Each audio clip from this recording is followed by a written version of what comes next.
নিজেকে কষ্ট দিলে কষ্ট কম হয়ে যায় না বাবা। এখনো সামলে নে, সময় আছে। সময় কারোর জন্য অপেক্ষা করে না বাবা। তনু আমার আত্মা, আর তুমি বলছো যে আমি নিজের শরীর থেকে আত্মাকে আলাদা করে দিই? না বাবা না, আমি এসব কিচ্ছু বলছি না, কিন্তু তোকে তো এই সিদ্ধান্তে আসতে হবে বল যে তনুর জন্য তুই কোন জীবনটা বেছে নিবি।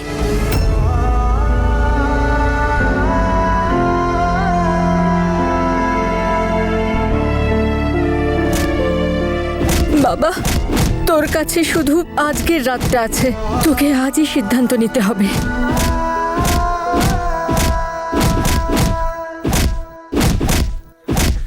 কি হলো বীর? তোর কি মনে হয় সত্যি ভালোবাসার মানে শুধু একসাথে থাকা? আরে ভাই, সত্যি ভালোবাসার মানে কখনো কখনো তার ভালোর কথা চিন্তা করে তাকে দূরে সরিয়ে রাখাও হয়।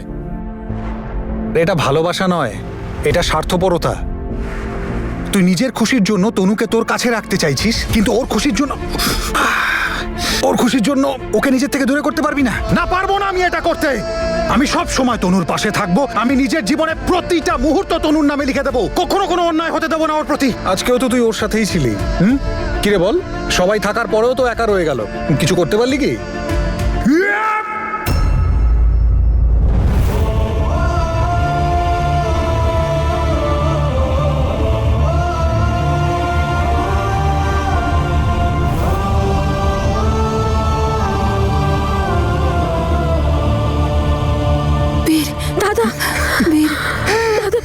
নিজেকে সামলা এবার তুই।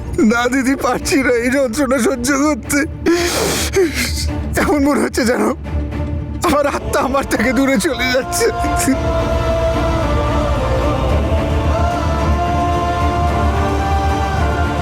বীরের কষ্টটা দেখে মনে হচ্ছে ও তনুকে মেন্টাল অ্যাসাইলামে ভর্তি করার সিদ্ধান্ত নিয়েছে, কিন্তু তনুর থেকে আলাদা হয়ে আমার ছেলেটা হারিয়ে যাবে না তো?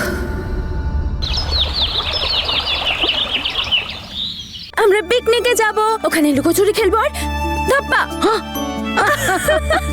এভাবে বীরকে ভয় দেখাবো আর এত জোরে দৌড়াবো যে বীর আমাকে ধরতেই পারবে না, তাই না? হাট, চলো চলো তাড়াতাড়ি সবাই তৈরি হয়ে নাও। জেঠিমা, আচ্ছা বীর হঠাৎ পিকনিকের প্ল্যান করলো কেন বলো তো? আমিও তো সেটাই ভাবছি, বীরের মতলবটা কি কে জানে।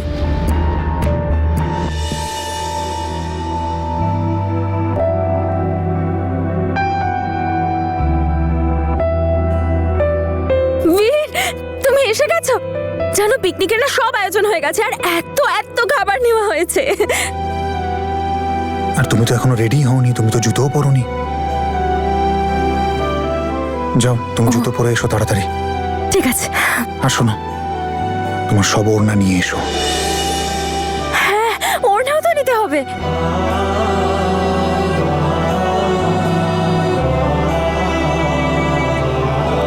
দেখুন, আজ দয়া করে এমন কিছু বলবেন না যার জন্য তনু কষ্ট পায়। আমি জানি আমাদের বিগত কয়েকটা দিন খুব স্ট্রেসফুল গেছে, কিন্তু আজকের দিনটা একদম পুরনো দিনের মতো হওয়া উচিত। কিন্তু বাবা, আঙ্কেল, আমি জানি আপনারা সবাই আমার প্রতি কোন আশা করে বসে আছেন। ইয়ে, আমি পিকনিকের জন্য একদম তৈরি, আর ওড়নাও নিয়ে এসেছি।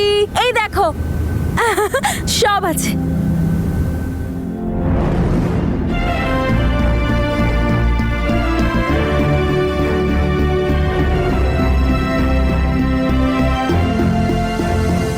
আজকের দিনটা আমার সাথেই থেকো, আমার থেকে দূরে যেও না, কেমন?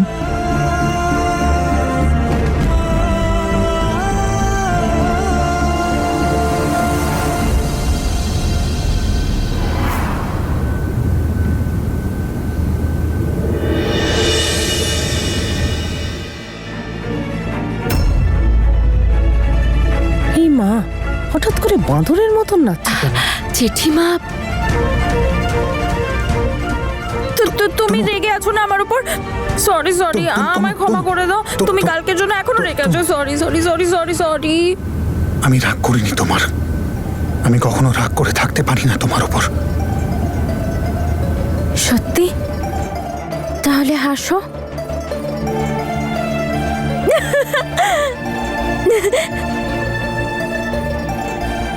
চলো পিকনিকে লেট হয়ে যাবে, চলো চলো চলো সবাই চলো, চল দিলরাজ।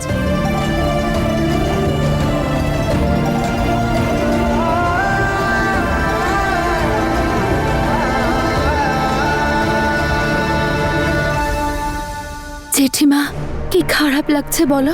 বীর কিভাবে একটা ডগির মতো বেঁধে নিয়ে যাচ্ছে তনুকে। তুই তনুর কথা ভাবা ছেড়ে দে তো, নিজের ব্যাপারে ভাব এখন। বীরের তো মাথাটাই গেছে, কে জানে কি ডিসিশন নেবে, দেখা যাক।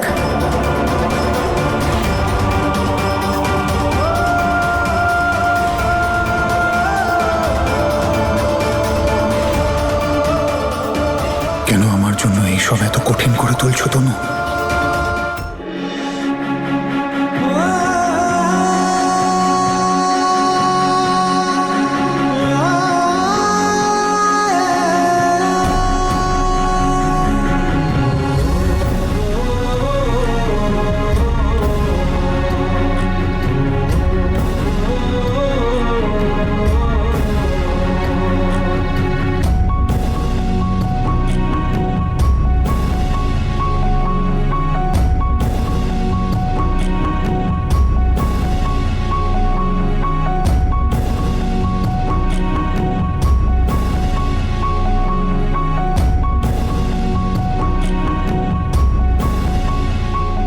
বীর, বীর।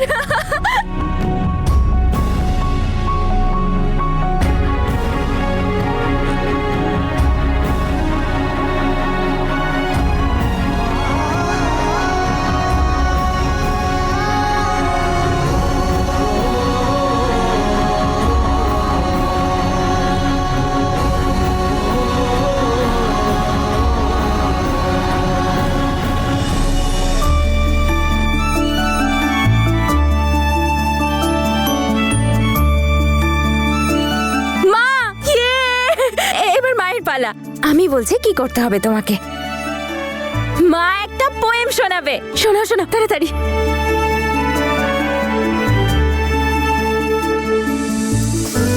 চাঁদের মতো, তারার মতো, মিষ্টি একটা ফুলের মতো, ঠিক যেন শীতের রোদে ঘাসের উপর শিশিরের মতো। তুই আমার জীবনের সন্ধ্যা তারা, আমি থাকি কি করে তোকে ছাড়া, আমি থাকি কি করে তোকে ছাড়া।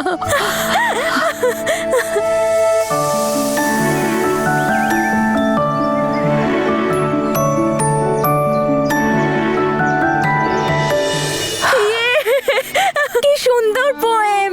চলো আবার শুরু।